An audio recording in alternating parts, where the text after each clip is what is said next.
So hello and welcome back to the 25th episode of the International Greenkeepers Fire podcast. Today I have Jack with me from CutCrew. Jack is another one of Simon Moore's introductions. Jack's currently looking after many different parts of the greenkeeping, sort of sports turf, and also some domestic bits in between there as well. And again, just wanted to explore a little bit of what else is going on in the industry. So Jack, nice to meet you. Obviously, we didn't get a chance to do it in person, but here we are online. First of all, so tell us a little bit about CutCrew and how it came about, and then we'll go into your background. Cut Crew is a bit of a strange story, if I'm honest. It kind of ties into my background as well. So we'll start kind of with that. So I grew up on a golf course. Wasn't kind of, I found myself in the wrong crowd at school and whatnot, and ended up joining the military for 9 years and leaving.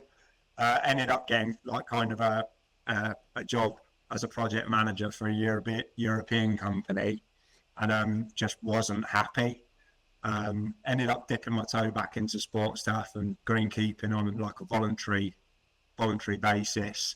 And then kind of set a business up that wasn't really a business. It was when COVID hit and I just needed to get out of the house. One of those people, as most people are in our industry, asking them to sit inside is not an easy task. So I ended up doing bits and bobs free of charge, essentially, for like vulnerable and NHS workers, and then was getting dragged into more voluntary work within sports stuff, and thought, hang on a minute, like, what am I doing here? So remortgaged the house, got a load of kit together, and just went for it, really, and here we are. So, Obviously, there's been a lot more of that as well. You have quite a presence on social media across various channels, and I say one of the ones which struck me was your presence on YouTube in particular, having been a background that we've done various videos in, from education to talking about various points as well. But how have you used that as a catalyst to, and how did that come about, sort of the being in front of the camera side of things?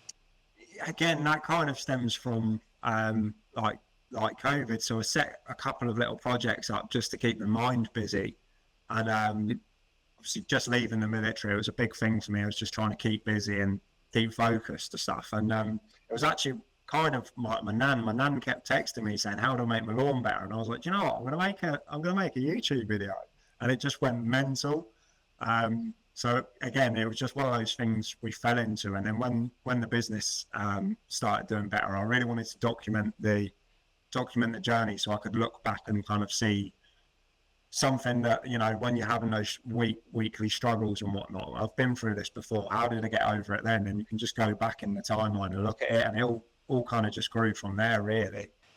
Yeah, and things have obviously grown quite a bit there now then, because you've got several contracts going on, you've got a team and everything else. Would you like to expand a little bit more on that? Yeah, so year on year, we've kind of doubled every year in growth. We started off in my area, there was a big shortage of maintenance within schools, because the schools in my area were maintained by councils, and all the council workers got furloughed, so they got pushed out for public tender for like big companies like us. So it wasn't where we wanted to be. We wanted to break into the sports turf game and kind of get into what I love and know. But it paid the bills and enabled us to kind of just achieve the kit that we needed to get. So yeah, it was just taking it bit by bit, and then we're now in a position where kind of the majority of the grassroots clubs in our area we look after. We've done bits for kind of international teams coming over and borrowing pitches off of one of our League One, League Two teams. We're now kind of working from Step 7 all the way up to League Two teams. So yeah, it's quite exciting. This year we're going to be trying to build on the renovations. We've bought kind of transport to get kit across the country. So we've got a couple of exciting clubs booked in for that as well, above those leagues. So hopefully it all falls in place, but we just keep pushing. Yeah, it's incredible, and I still often hear now that people say that the sports turf industry and the whole everything that surrounds it really Sports stuff is obviously, sports itself has grown massively, but yeah, as I say, I hear a lot that sports stuff isn't growing with it. But a lot of the conversations that I've had up and down the country and even overseas, people in Australia that I've spoken to as well have been very similar situations.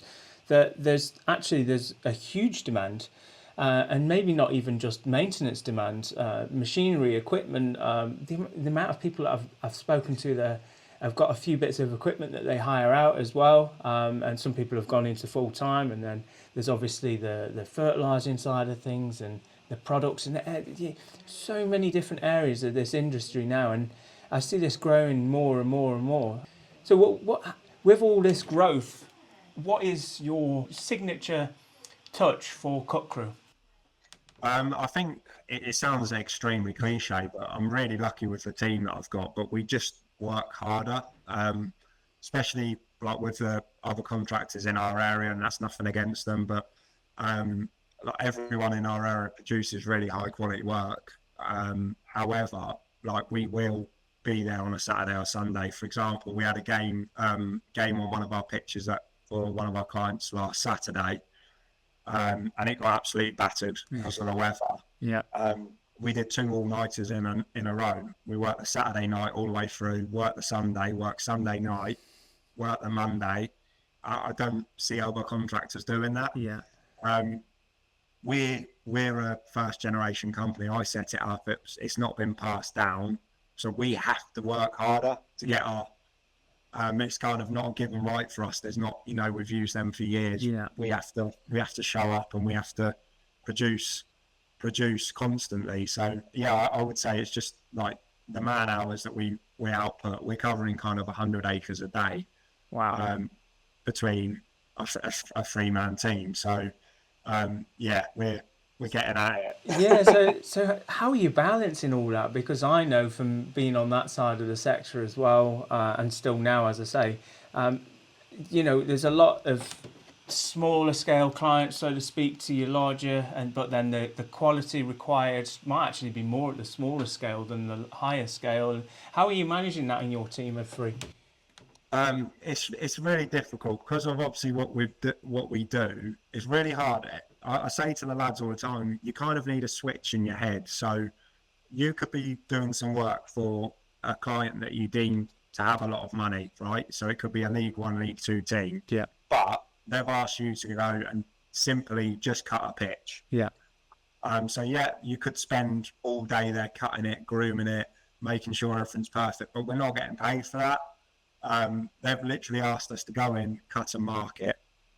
Because of who they are, you want to put out the best quality you can, but then you've got a grassroots club that's essentially paying you more money because they don't have the knowledge or the support staff or volunteers to do the other bits around it. So it's just kind of recognising the scope of works that's actually been given by the customer and delivering on that. Every customer's got a different budget. Every customer's kind of got a different quality threshold in terms of how much money they can put into a pitch. So you kind of just have to sit on that, and because you can be a busy fool. Yeah.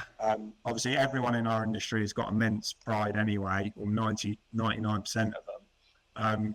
But if you're not getting paid for it, it sounds bad, but you can constantly chase your tail if the money's not there. Yeah, ultimately at the end of the day, that's why we go to work. It's so we can eat and holiday and everything else. And yeah, fortunately we are one of the industries which have a great deal of passion, and as you say, it's 99%. And I've met very few people that don't have the passion, and those ones that have had the passion before. It's been various external factors, so it is very much a labour of love industry.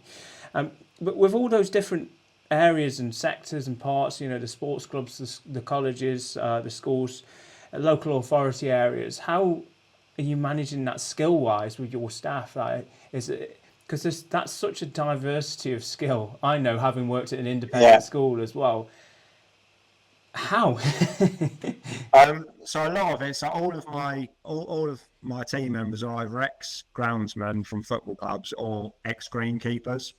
And in the interview, I always outlay, like, we do boring stuff as well. You know, we are strimming, you know, fence lines on stuff on schools, and you know, monotonous stuff that you might not, you know, seek a lot of pride or pleasure out of.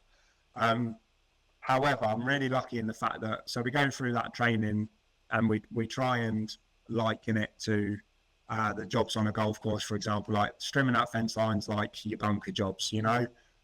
Not everyone loves a bunker job, but it needs to be done.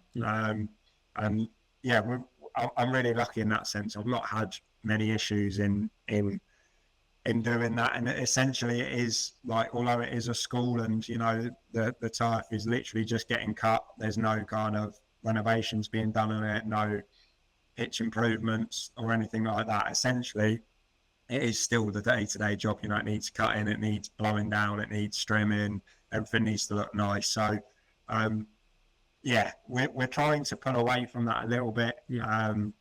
But yeah, again, it's just kind of trying to show the team, and when they're in that training phase, try and liken it to something that they're used to. But I've never had a problem. Most of the guys just want to get on with it and get the job done and produce decent work. So quite very, very lucky in that sense. And that leads me quite nicely onto the next bit that I wanted to talk about, actually, because you've mentioned it a bit already, but scope of works and the importance of having that bespoke agreement in for a contract. Because as you know, and I'll know, the amount of places that I'll go to and speak to, and they have a contractor that comes in that is contracted for 12 cuts a year, and they'll only do 12, and if it rains they won't do that one, and then the club ring me and say we're having trouble with the contractor because it rained on the day they were supposed to be here and now they're refusing to cut it. How have you managed to differentiate on that? How, you know, because I think that's something that you're quite big on, aren't you? Yeah, absolutely. I mean, for me, the example that you just given is a little bit of mismanagement. That's one thing that we're really good at here. So we're constantly looking at the weather, and my scheduling like what we do our schedule on is changing by the hour. We need to turn up, and we need to make sure every client is we do essentially what we've promised them. So if stuff needs moving about, so if you've got a hedge job on booked in for the Thursday and it's sunny on the Thursday, but you've got a grass cutting job on the Wednesday, you need to pick that phone up, speak to the customers and swap it about. Like, not cutting the grass because it's raining, like, again, it wouldn't fly on a golf course. You'd find something else to do and then cut it when you can. So it's essentially the same concept. It is difficult. I feel like a scope of works is kind of the most important thing when you are a contractor, just so there is a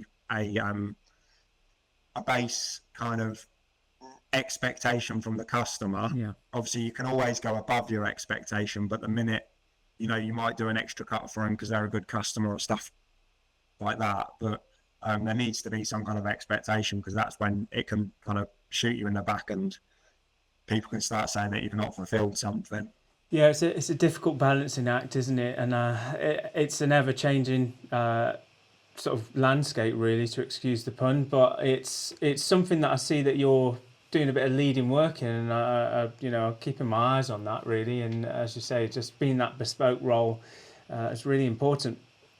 But something I want to touch on a little bit is the pitch maintenance that you do, and I get a bit of an insight to sort of the renovations and what a normal sort of end of season would look like for you, because I know that's going to be coming around in a few months' time. Where, you know, May will be here before we know it. I know we're in the depths of winter at the moment, but it's something just to have in his mind, isn't it? It's what are we going to be doing? What sort of things do you do as well?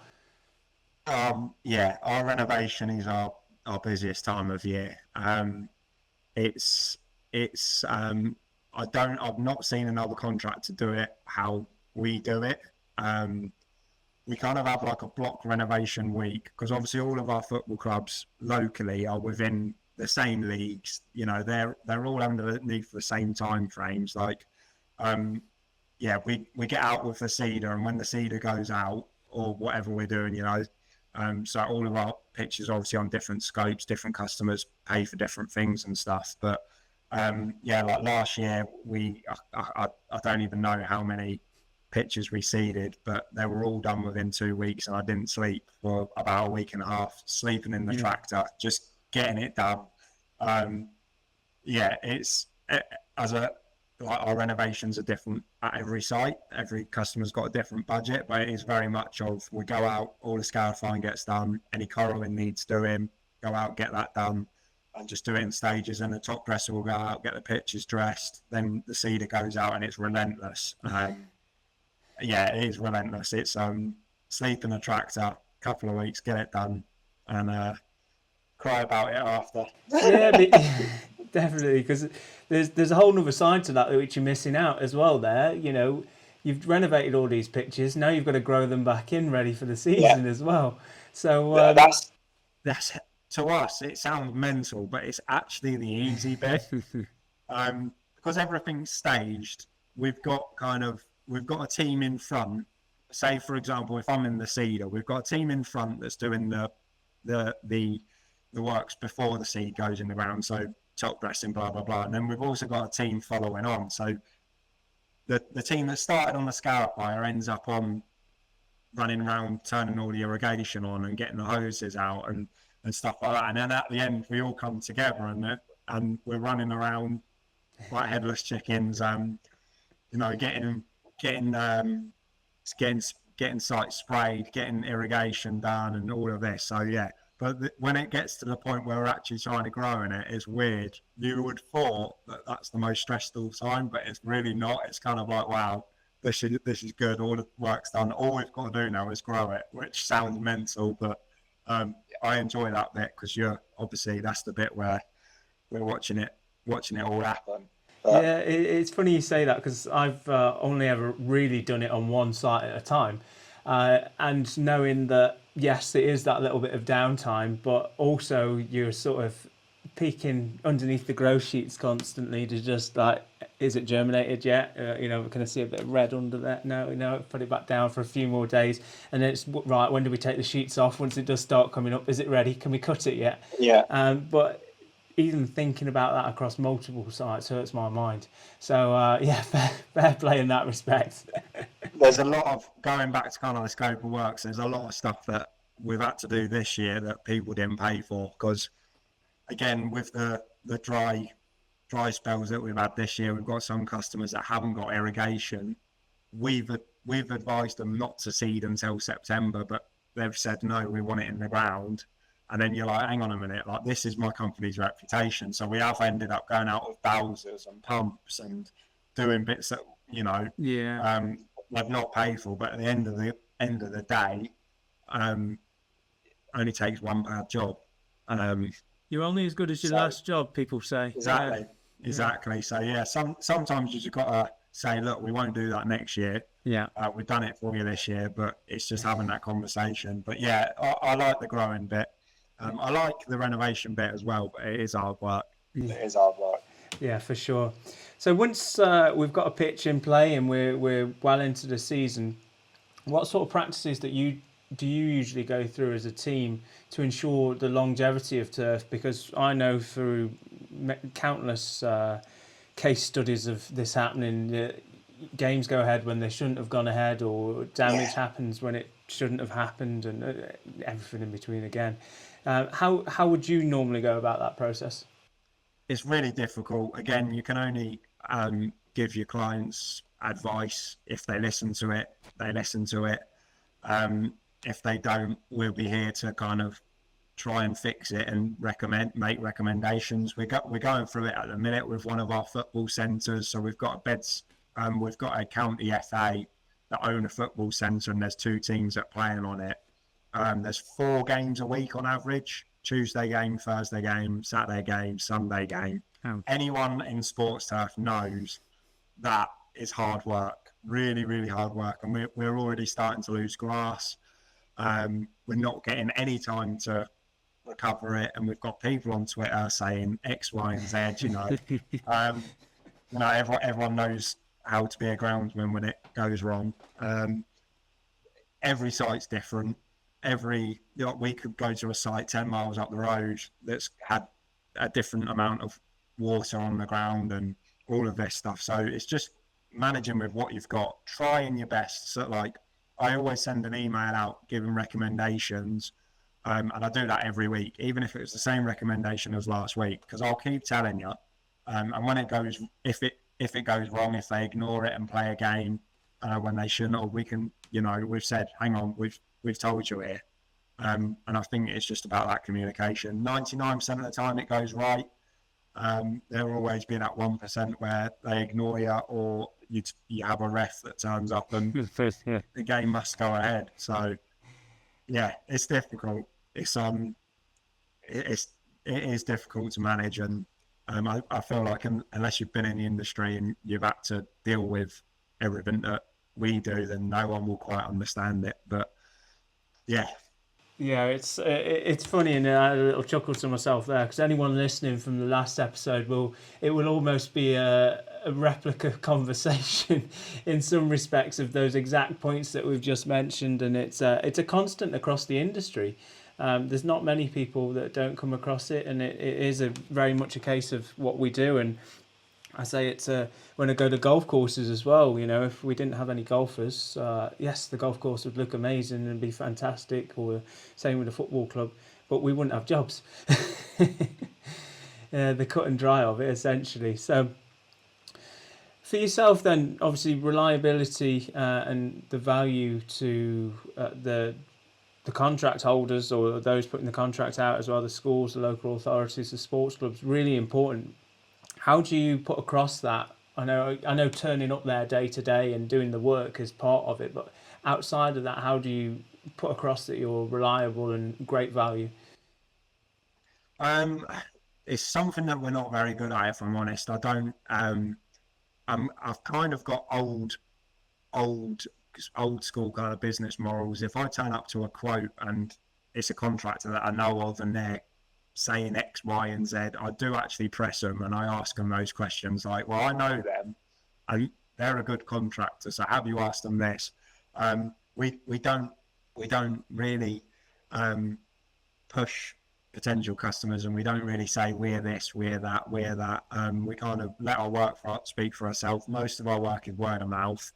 That it's either an away team that's played on one of our pitches, and it's made contact, or it's something that we're not very strong at. Although we've got a big, a social media presence, we kind of just show what we do, and let that do the talking. I'm not really one for turning up at a customer and saying like, oh, we can do this and we will be this and we're the best at this. Like, give them a price, tell them what to expect in that, especially if it's a renovation. Try and walk them through the steps, let them know what they should expect and the expectations, and just get on with it. We don't really. I try not to kind of blow our tune, because that's when it goes wrong. Yeah, it's quite an honest way to go about it, to be honest. But as we say, just touching back then on the demand for this type of service in the industry and the quality that you are producing, how do you see the potential growth for yourself, and what's the aim really? Is the sky the limit with this? I want to stick to so there's obviously national companies out there that everyone will know of that have all experience. The national companies come along, said they could do it for half the price, and da-da-da. I definitely don't want to be one of those people. I'm happy with our region. If we can go out in a lorry and do like the odd renovation to assist grounds maintenance teams within, or grounds teams within a company, so a football club that has a grounds team that are looking for renovations, then I look to do that. I'm not looking to kind of travel the country and take work for other contractors. There's so much work out there. None of us really need to do that. In terms of growth and where I want to be, again, it would just be kind of pulling out of our parish council stuff and our amenity stuff and just solely being sports, whether that looks like we get more sports customers and bolster the renovation side. I don't know yet, but I'll be content with where we are, just more sports and within this area. But yeah, only time will tell. I don't really pick goals on stuff, and we just try and do better. Yeah, 100%. And do you think that your presence on YouTube would grow with this? Again, YouTube's one of those things that some days I wish I didn't start, because we've seen the bad end of social media as well, where everyone knows everything about you and they've got a perception of you, and things like that. And we've had, our old unit was torn apart, and we had all our kit nicked because people knew what we had. And um, I think it's important to carry on with it, just to show, one, to the people that want to come into the industry, because I know so many greenkeepers that maybe been at a golf course for 20 years that are scared to make that jump. And even if one video helps one person kind of fulfill what they want to do in their life and become happy, then it's worth it for me. But yeah, I feel like the YouTube maybe will naturally progress. It's not something that we openly want to happen. If it happens, happy days. It just means I'll be getting cheaper prices when I'm buying kit. So I'm being totally honest. But Yeah, I mean, It's got that scope there, though, hasn't it? And it's certainly a market where there is a demand. I've watched quite a few people on YouTube, especially the lawn care trade seems to have a real presence on Yeah. YouTube, and like proper presence, like not just a couple of videos here and there. It's crazy. I couldn't believe until I dipped into it a couple of years ago and we started producing videos as well. Actually, the demand for some of this stuff, and as you say, it's some of the stuff that you spoke about, but then also the renovations, the maintenance of machinery. There's so many different areas, and we put a video up of greasing a strimmer, and 500,000 people have viewed it now. So it's just small little things and insights to what's going on. And sometimes it doesn't even need to be education. People are just interested in seeing how you operate as a company. It's just, you have to be a little bit careful.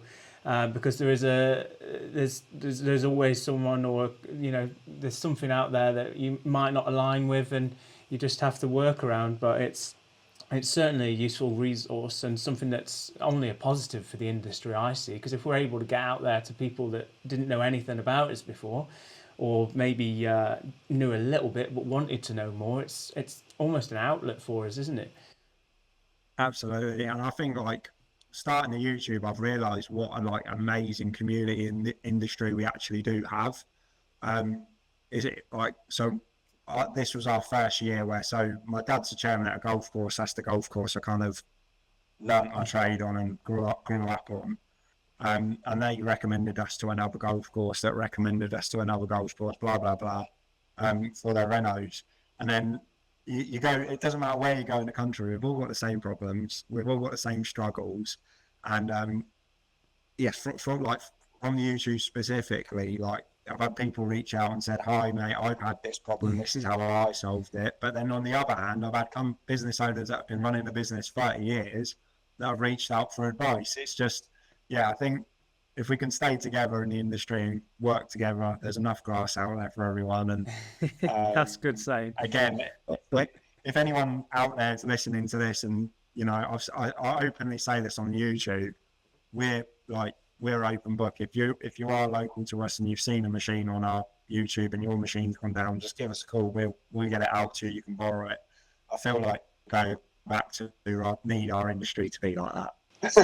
100%. And I've been on both sides of that coin. I've worked with golf courses and clubs that have been down the road, and they've been really accommodating. And as you say, if something breaks, you manage to get in contact. And then I've had situations where I never contacted the club down the road, and that was very much my fault. But never needed to. But it's so important to stay in contact. And as you say, even just little things like attending the trade shows, you just manage to catch so many people there. And it doesn't matter which one you go to or which ones you prefer to go to. In my eyes, I go to all of them, because the second I'm not at any of them is a conversation that I didn't have, didn't exist. Whereas if I at least had, we bumped into someone, or someone that you used to work with, or whoever, it's constantly building that network, isn't it? And staying in the loop and saying, oh yeah, I've got quite bad fusarium this year. What have you got going on? And, oh no, we're not so bad. We've done this, and little tips and tricks which sort of get flicked around between everyone. Yeah, it's even on the disease note, like around here, I've said to all the people we work with or other contractors, like we should have a WhatsApp group because there was like one golf club we had to go spray fungicide on because their sprayer broke down, Oh, and they only had it wasn't even an outbreak, but it was just like the early signs. But then we spoke to a golf club up the road that was had like a full-on outbreak, and it was like, you know, if you've got a head greenkeeper off or the deputy's off or whatever, and someone's not keeping an eye on it, just a little heads up on WhatsApp, like, by the way, we've had an outbreak, you should probably go out and check yours. Something like that, even something like that could benefit. Well, that's it. Yeah. And I've been to quite a few over the past few weeks, and I've seen some which have been absolutely hounded, and obviously to no fault of the greenkeepers. It's just the disease pressures were high, and that's Yeah. is what it is. It was their climate in the area, and then I've been to one 10 miles away, and they don't have a dot of anything, nothing. Yeah, And and they've probably not sprayed anything, and they're yeah, probably lackadaisical about it, and they're like, it's just how it goes. yeah, And it's that type of world, and they can be similar profiles. They could have had the same weather. It's just, but just knowing, as you say, if you can go actually jump even on the WhatsApp, I've got this. I'm down the roads. Anyone, you know what's going on at yours, and you always find someone that'll be riddled with it. But as I say, there might be someone that go, actually, there's nothing here. What have we done differently, or is there anything differently? There might not be. And then something for those to try next year, or just information to keep in mind. So on the subject of advice, I'd love to have a little talk about sort of advice that we could give to clubs, schools, local authorities from yourself. We always get a few that listen in as well, and as I say, I get to speak to quite a few of those, and the similar questions always come up. So it's always good to have another voice to sort of back me up in this corner, really. We did touch on it a little bit earlier with the scope of works, but what would you say good maintenance really is? Because I get that question a lot. Clubs will say, "What exactly do I need to do?" Yeah, that's a great question, because again, it depends on what you're trying to achieve. If it's just a school build and you're trying to keep it playable for PE lessons, that's a completely different ball game to, if you're trying to manage a football pitch. But again, I think good maintenance from a contractor would be noticing where improvements can be made. Again, I think from facilities managers' point of view, they always think that we're just there for the money. I normally try to save money where we can, to kind of say, like, if we get handed a scope of works, like the worst scope of works I ever got put in my hand was I think it was a school playing field. It was four variety drains to be conducted in September, 4 aeration treatments to be conducted in September, and 4 slitting of the field. And I'm like, mate, this is essentially the same thing. So I think good maintenance just comes from honesty, communication. And again, if you can help a school or a club with kind of filling in gaps. So if they do have a budget issue, say, well, I know a football club that might want to rent this pitch at the weekend, and that'll bring some money in, then you can make it better. Obviously we'll need to manage the usage, but just being there and communicating and kind of giving your advice. If they don't take it, then that's fine. But good maintenance just comes from kind of doing the right thing and communicating, in my eyes. As long as the practice is and you're doing everything correctly behind that, then you can't go wrong. Yeah, you touched on another point there as well, which I'm just going to bring up in a second, about potentially bringing in another club externally. And I've seen this a lot in schools now, to use the facilities, even if it's just one game a weekend, or a Saturday and a Sunday. There's an extra 60, 80, £100 in some cases per pitch for it's £200 they've just brought in. How could a smaller club or a school use things like this to help manage the budget, but then also the turf health and the safety and the playability? As you say, they're not being used at the weekend. How could they balance that? So it's really interesting, actually. We've done quite a lot of work on how we can help clubs in our area and schools, and we've done quite a lot of research into this. So with the usage, yes, you're going to get more usage, but having a football club on your facility actually opens you up to more grants. So you've got like the football foundation grant, and this, and again, getting the two. So you've got the school who own the field, and then you've got a football club that wants to play on the field. Getting them together to do a joint application to the football foundation, and that they could be walking away with a lot more money in their back pocket than they ever thought they would have, in order to, one, make pitch improvements, but two, actually pay for the maintenance as well. So yeah, it's just kind of opening up and seeing what you can do. We've done it with football clubs as well. We've kind of introduced step 3 football clubs to League One clubs, and like, there's that, hang on a minute, you want us to use your training facilities? Like, yeah, because this, we can do X, Y, and Z. And it's just kind of, again, as a contractor, you don't need to do it, but if you're helping your customer out achieve something, you know, it bolsters that relationship and kind of gives validation to this is the people for the job, kind of thing. Yeah, and I'm giving away all the trade secrets. No, they're very useful though, and as you say, the Football Foundation and Pitch Power and all those things, there is a lot of funds and grants available, and whether that's local authorities, small clubs, or now schools, as you say, as long as they've got use by an external club, you know, they can have there's the pitch maintenance fund, and then there's the machinery funds as well. So they get up to 75% of the machinery covered the cost of. They've only got to put 25 against it. With the pitch maintenance, it's very similar. They'll have a percentage they'll put in each year, dependent on the quality of the pitches from those inspections. And again, often that's a conversation that people have no idea about, isn't it? But as you say, you've managed to go in there to that school. They've not only got someone hiring it and using it externally, they've now got the opportunity to improve the pitches for the school use and for the hirers. And often you find, to be honest, as I always say, I've been to sites where they've put a new pitch in the middle of what used to be a cow's field, and they say, oh, it's covered in thatch, it's horrible. I said, you get some play on that for 6 months, and I guarantee there won't be any thatch on it, because the players will soon rip it all up and rip it out. So it's, you know, it's almost like a natural scarification in football. For, you know, it's not quite the same as a golf, but it's definitely good advice to pass on.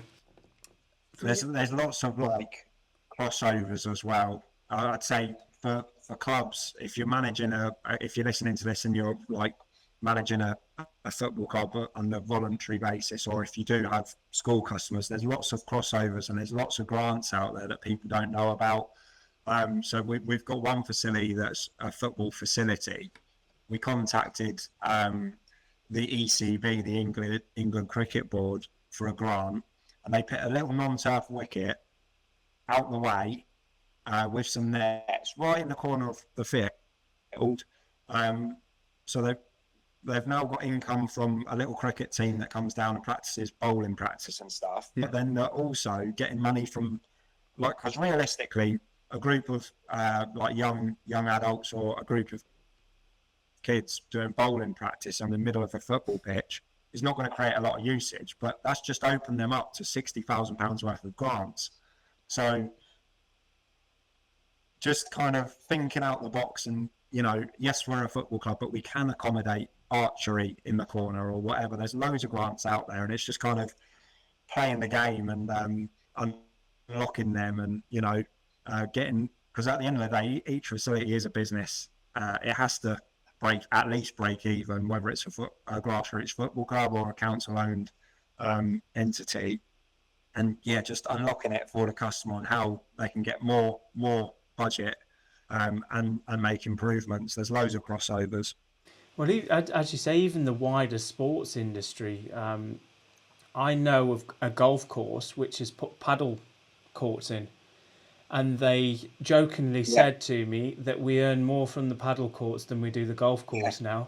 So they're looking at putting more paddle courts in and actually questioning whether they should even run a golf course, which is just quite ironic, really, isn't it? But it just shows that diversity. We've spoke about it for years, about hiring out rooms and changing rooms and indoor space. And there's been bits on sports pitches, but there's new avenues. Even like beach volleyball, it's not sports turf related, but it opens another door for a club or a sports facility that, as you say, that artificial track they put in the corner as well, and they're able to hire out in the evenings or whenever. It's just, and the funding that comes with it, it's so important. And the clubs that I see doing really well are those clubs that are taking those initiatives at the moment. Yeah, absolutely. And again, on the situation that you just spoke of with the golf course and the paddle, again, I would be using the paddle to level up the golf course. Yes. So then, you can up your membership fees. That's where the course manager should be saying, well, we use that money, we'll improve the golf, membership fees can come up, and then maybe one day golf will start making a profit, That was exactly what I said. I said, Yeah. go back, and I'd be thinking about this and saying, actually, this should be going back into the course, and this could be a top 10 course if we're able to put all this back into it, sort of a thing, as opposed to selling the golf course off for development and keeping some paddle courts. But we know what business is like ultimately, and sometimes those situations are well out of our hands, and we don't have the opportunity to even comment on them. I wanted to talk about the different sort of practices between sports then, really, or even like different areas, as you say, even around the schools. It might not necessarily be the sports pitches, it could be the amenity lawn areas. What sort of, say with renovations, for example, how do you see practices like that being different? Because I know there's a bit of a stereotype on not really renovating lawns, but what could be transferable from the sports turf, say the pitch maintenance, to the amenity areas? Again, it comes down, well, in what we do, it comes down to budget. But if we're just talking what could be transferred, I mean, what we do is essentially just science, right? It's biology. We're either looking at the plant health or we're looking at the soil health. So it doesn't matter, obviously, the output. So, for example, cricket to golf to sports, the only real difference is the dressing you use, essentially, and the height of cut. Obviously, with a cricket square, you're looking for compaction. You're using a loam, and we're trying to get that as compacted as we can. So there's bounce, and which is mental, but yeah, we move. But essentially, the core principles in amenity grass and sports grass are the your fungicides and all stuff like that. Naturally, it just moves to just put a granular on it and water it and this. But if you did want to take that to the next level, then yeah, you would just adopt kind of the material practices that you do use in golf or football and things like that. But essentially, it's all the same science. It's all the same biology.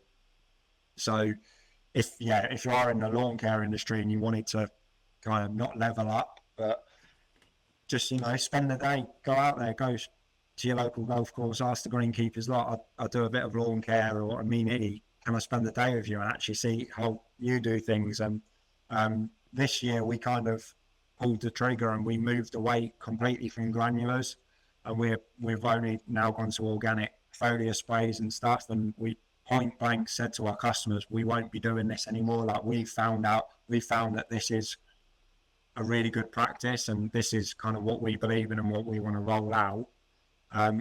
And most of our customers said, okay, if you're saying it, we'll go for it. And yeah, so just adopting the practices that we kind of want to and that have got a science backing, rather than just chucking more granulars on, creating more thatch and urea and nitrate, trying to stay away from just pumping that on, and just sticking to the key principles, I guess. Yeah, it's funny you say that, actually, because towards the end of my hands-on time over the last few years, I moved more away from the granular side of things myself, and it wasn't even something that I ever really thought too much about, and certainly spent more time on the liquid feeds, on the foliar, and in the ones that went into the profile. Not spoon feeding, but like feeding when I felt like it needed feeding, as opposed to we'd put previously maybe put down on the school site, for example, 3 lots of granular a year, 2 slow release, 1 spring cold start sort of a situation. And then in actual facts, we went to spraying 4 or 5 times a year, saving an absolute fortune on fertilizer, which was great for us because the school didn't mind us saving money because we could spend it on other stuff. So we bought we were able to expand the equipment range and get newer tools and everything else, which was brilliant. And I appreciate, again, some situations they might rub their hands together if you take that money away and you might never see it again. But I certainly found, trying to improve the plant health and, firing it with fertilizers and nitrogen and, say, urea and everything else to try and get growth, backing off that aeration and spraying liquid fertilizers on, I had much better results. And it sounds like yourself, you're sort of managing to pick up on that a little bit as well. Absolutely, yeah. And again, like going back to grassroots clubs that are managing that, if you've not got a budget for all these fertilizers and granules, just stick to the basics, get air in the plant, keep up with your aeration, keep up with your grooming, stand the plant up after a game. And sometimes you just got to work with what you got and stick to literally basics, get it divoted, get some air in the ground, brush it up, and pray. A lot of praying. So with those bits of experience then that we just spoke about, what would you say are the most common or biggest mistakes that you see organisations making when it comes to maintaining sports turf surfaces? I need to be careful there because obviously sometimes we come in to fix a problem that's happened. But some of the biggest ones I've seen this year is just literally pumping more fertiliser on. They're not getting the results after renovations, and they're not seeing what they're, and maybe they're not seeing the sward density, and it's not growing how it should due to maybe lack of water or bad practices or whatnot, and they just pump more fertilizer on, hoping that will solve the issue. That's probably one of the biggest I've seen this year. The bad timing of things again. We've seen people pick seed in the ground mid drought without irrigation. A lot of that comes down to education, doesn't it? In some cases, it's the situation of some people don't even know they've picked up a situation or scenario, and they're going out there and doing what they think is right. And as they've seen it on cricket pitches where they've been aerated too late in the winter. The sort of thing to say is people always said we don't aerate after Christmas.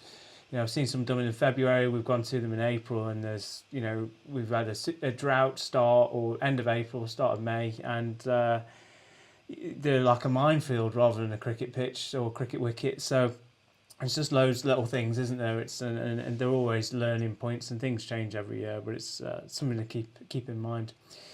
No, it's been brilliant. So moving on to a quickfire section, although I say quickfire and it never is. What would you say is your favourite part about working in sports turf? Fixing when you have when you're really up against it, kind of like the scenario we had last weekend where people are telling you it's not possible, the game's not going to be on, and again, just sticking to those key principles and making it happen. And then what would you say? I love that part of it. What would you say is the most challenging problem that you've ever faced? Dealing with reliability of machinery or staff. Definitely machinery always goes at the wrong time. Oh, you can always guarantee it, can't you? Yeah, and then 3 pieces will break on the same day. If you could switch roles with any groundskeeper, greenkeeper, or a team for the day, whose job would you choose and why would you choose it? Oh God, that is tough.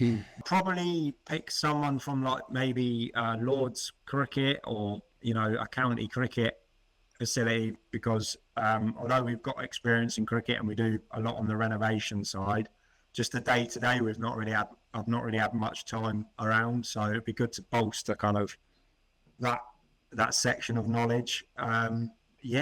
Other than that, probably like a kit man at a football club, because I feel like ironing kit and stuff would be right up my street. It also sounds like a fantastic environment to be around, doesn't it? It's you get That's to it. travel all over Europe and the world and everything else at a league club anyway. Yeah. Yeah, and I bet there's some nice places you get to stay. How do you unwind and relax after a challenging day at work? Oh, I don't. I take everything. I literally don't. If I've had a bad day at work, I'm probably 9 times out of 10 doing an all-nighter. Um, I'd probably um, seek my unwinding, just getting it done and getting across the line. If it has been a bad day, trying to fix those issues. You know, if you have had loads of machines go down, I just find solace in actually getting the answers. I don't leave anything to the next day. Just get on with it, find a solution, and then I can relax. I don't really de-wind, if I'm honest. Every day's a work day, so Yeah, probably the wrong person to ask. To be honest, there's not many people that haven't answered anything different. Could you share with us a funny or unexpected moment that's happened during your career? That's really difficult. I think the best one, like the one that I get the most, is because most people see business owners as like someone that's sat in an office, yeah, and that's not me. I'm always on the ground. I think that we had a couple of pre-seasons come up, a couple of like Premiership clubs come up and use one of our facilities for pre-season stuff. yeah. They're chatting to me and they're like, "Bloody hell! Like your boss must be making a fortune out of this, and we'd really like to use your services. Have you got his card and that?" And I'm just sat there like, "Yeah, that's me." That's opened up some doors, but I've not really had anything. Yeah, not anything we laughed at apart from in COVID finding lots of people in the middle of the fields doing stuff that they shouldn't have. Other than that, not a lot. Yeah, that happened a lot, didn't it? Anywhere green, people congregated because it was the safe place, supposedly. What would you say has been the most rewarding aspect of your current job? Again, I really, really like working with people that have got small budgets but big vision. So one of the clubs we're looking out for at the minute, they've got really, really high aspirations, but like the budget might not be there, and everyone's working together, and they're like we're so well integrated within the football club to achieve what they want to achieve. And I just really like those elements of our industry that sometimes you get looked over, but there is little times where a club really, really, really appreciates what you're doing. And just, it sounds really cliche, but just when you didn't think something's going to happen, like you didn't think a game's going to go ahead, and you've relentlessly worked on it that week, and just watching the game is a nice feeling. Just the people that you meet, I guess. Yeah, and it's funny you say that actually, because I know as ground staff greenkeepers, we're always checking the social medias as well, unwillingly, because we don't want to see it, and we see all the bad comments. But every now and again, you come across a good one, which says it looked nice this weekend, or even the one that said, "I feel for the grounds team that will go repair after this Saturday's game with 50 mil of rain." You kind of take a little bit of solace in that, but also at the same time, you almost don't want the comment, because we like to sort of go unnoticed and stay in the background, don't we? So it's an odd one, isn't it? What would you say is the one piece of greenkeeping equipment that you couldn't live without? And I was thinking about this morning. Being my divot fork, that's irreplaceable. I had that. Well, it was my great granddad's, and it was passed down. Okay. If I had a machine go down or lost a machine, I could just replace it. But I can't replace my divot fork. no, again, it sounds daft, but my divot fork has travelled the breadth of the country. It started with me at Forest, and then it's been down the Wembley. It's been to Reading. It's currently still at Swindon Supermarine, and it's now bent because I remember hitting a golf ball with it probably about 10 years ago, and it nearly broke my wrist, and I wish I never did that. So it's all bent. I've used it that much that the fork tines are no longer in a straight line; they're in a diagonal because I'm right-handed, so they all go one way. Yeah. But yeah, as you say, it's been Old Faithful. It's tape galore. It's got stickers on it from everywhere. But without it, there's probably a lot of games which would never have happened.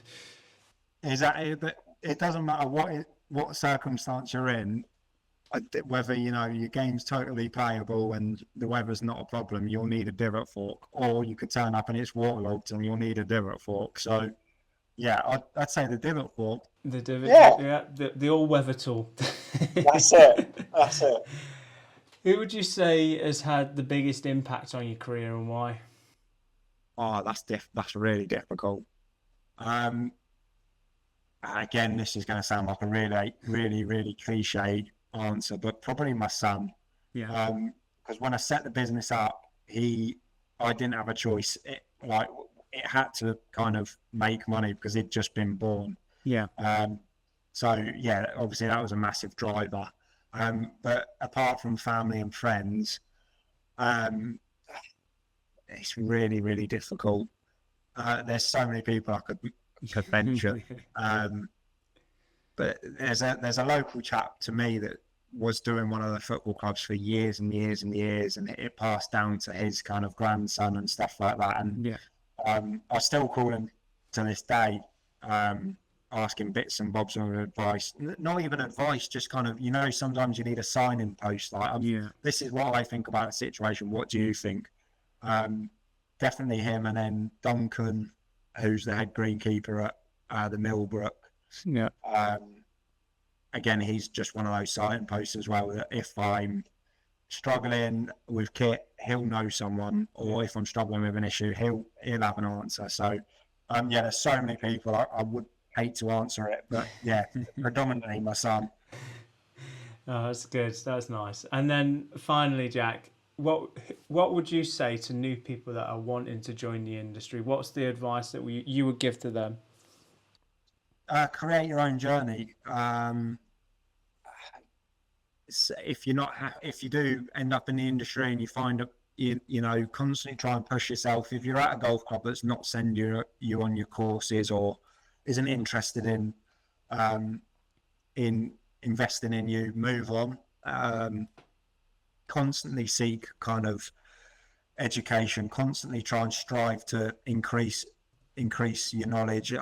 Like even head greenkeepers every day, or head groundsmen every day, are learning something. If they say they're not, they're lying. So yeah, just keep pushing. If the job either suits you or it doesn't, you either like being outside getting cold and wet, or you don't. So just keep striving and take the first step, I guess. No, very wise words, and I agree. So, Jack, I appreciate that we've almost nearly taken up an hour of your time now, and we're chatting away and didn't even realise it had gone by. But obviously, really appreciate the time that you've given to talk to us and for the listeners today. If anyone would like to follow your work or connect with you, where's the best place they could find you? Our Instagram is at CutCrew Limited. Facebook's the same, YouTube's the same. Just quick Google of CutCrew. Again, if there's anyone else out there that's got any other burning questions, either send them to yourself, Bradley, and forward them on, or contact us directly. It's not a problem. Amazing. It's been fantastic for you to share your journey with us, and obviously we hope you're all the best, and also hope that we again inspire more people to take on this side of the industry. And just before we go, just a big shout out to the sponsors, Kirsten UK and Regen Amenity. Again, there'll be some links below, and we'll put all those links for Jack in the descriptions wherever you're listening to this podcast. Thank you for having me. Thanks for your time, Jack. Cheers, mate. Cheers.